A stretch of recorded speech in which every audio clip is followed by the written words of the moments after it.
Wow!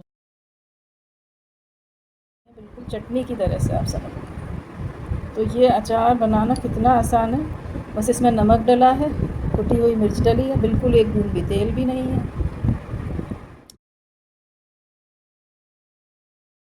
आधा kilo आम है, गद्दर आम है बिल्कुल, अचार के बढ़िया। ये आज मैंने लिए, तो मैं इनसे बना रही हूँ।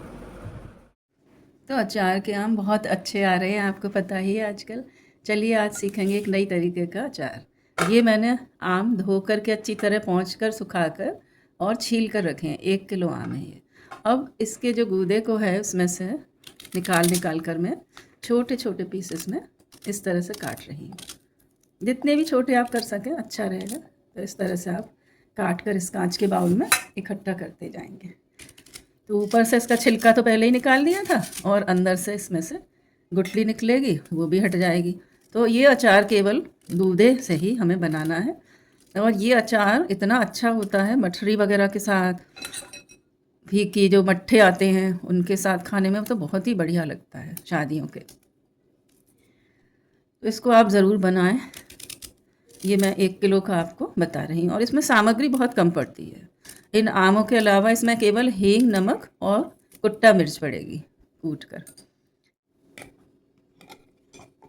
तो ये सब इस तरह से महीन महीन काट कर मैंने तैयार कर ली।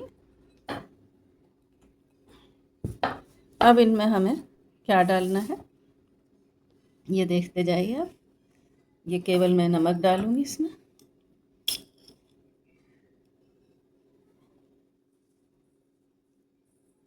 अच्छी तरह से नमक डाल दिया है, मिक्स भी इसको कर लेंगे बाद में।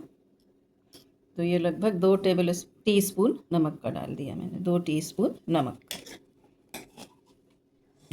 और अब मैं डाल रही हूँ इसमें हींग।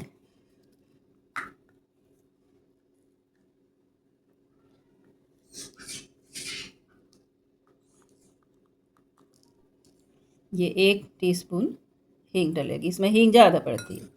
ये हींग का ही अचार कहलाता है एक्चुअली। इस तरफ जैसा कुच्चा अचार बोलिए,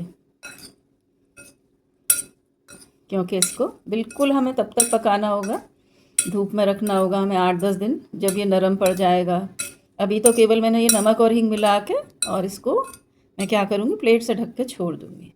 फिर इसमें आगे मैं बताऊँगी आपको कल सुबह इसमें आगे बताती हूँ क्या करना है।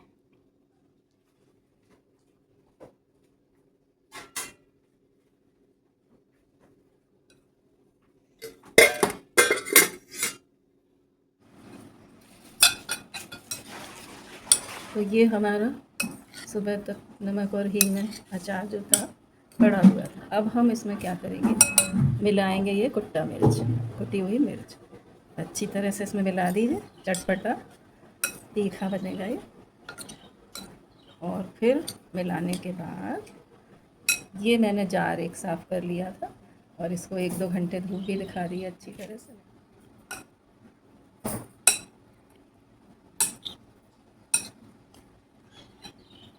ये अचार बनने में टाइम लेगा क्योंकि ये एकदम गल जाए जब धूप में रखे 8-10 दिन, तब ये बढ़िया लगेगा। बस आपको क्या करना है, रोज़ सुबह इसको हिला दीजिए एक बार अच्छी तरह से, ऊपर नीचे कर दीजिए। तो ये सारे इसके आम के टुकड़े गलते चले जाएंगे इसी में और ये लगभग चटनी की तरह से बनकर तैयार होगा। तभी ये खाने में बेहद टेस्टी भी लगेगा। और फिर चाहे आप किसी भी चीज़ के साथ इसे खाएंगे आपको वाकई में मज़ा आ जाएगा। हींग का तीखा चटपटा कच्ची अमिया का अचार। तो ये इस तरह से हमने सब इसमें डाल दिया। देखिए अब हमें केवल इसके ऊपर कपड़ा बांध करके और धूप में रखना है। तो ये देखा आपने, इसमें बिल्कुल एक बूंद भी तेल नहीं पड़ा है, बिना तेल के इसको मैंने बनाया है।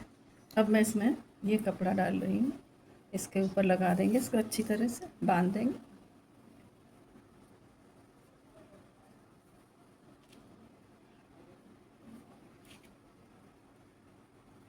और अब हमें इसको खूब अच्छी तरह से धूप 8-10 दिन और दिखाना है। तो मैं आपको बीच बीच में दिखाती रहूँगी कि इसमें कैसे बदलाव आते हैं। आज इसको हो गए करीब 8 दिन और मैं इसको रोज़ सुबह चलाती रहती थी। खोल रही हूँ कपड़ा फिर से बांध देती हूँ, चलाती हूँ। देखिए कितना कम रह गया है, ये धूप में रख रख के बिल्कुल चटनी जैसा हो गया है ना। तो आज हम इसको खा कर देखना चाहते हैं कैसा बना है। बिल्कुल गल गई हैं, इसके जो आम थे एकदम गले हुए लग रहे हैं। देखिए कितना अच्छा इसका टेक्सचर आया है, बहुत सॉफ्ट हो गई है। आहा, खूब चटपटा और हींग की अच्छा फ्लेवर इसको और मज़े देगा। अभी मैं इसको और बंद करके 2 दिन और रखूँगी।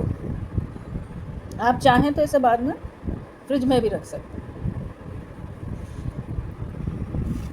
किसी जार में निकालने के बाद छोटे, और फिर आप फ्रिज में भी रख सकते हैं। और अगर तुरंत की तुरंत इस्तेमाल करना हो, आपको लगा ये इस्तेमाल हो जाएगा, तो फिर कोई ज़रूरत नहीं है, ये ऐसे भी बहुत अच्छा लगता है।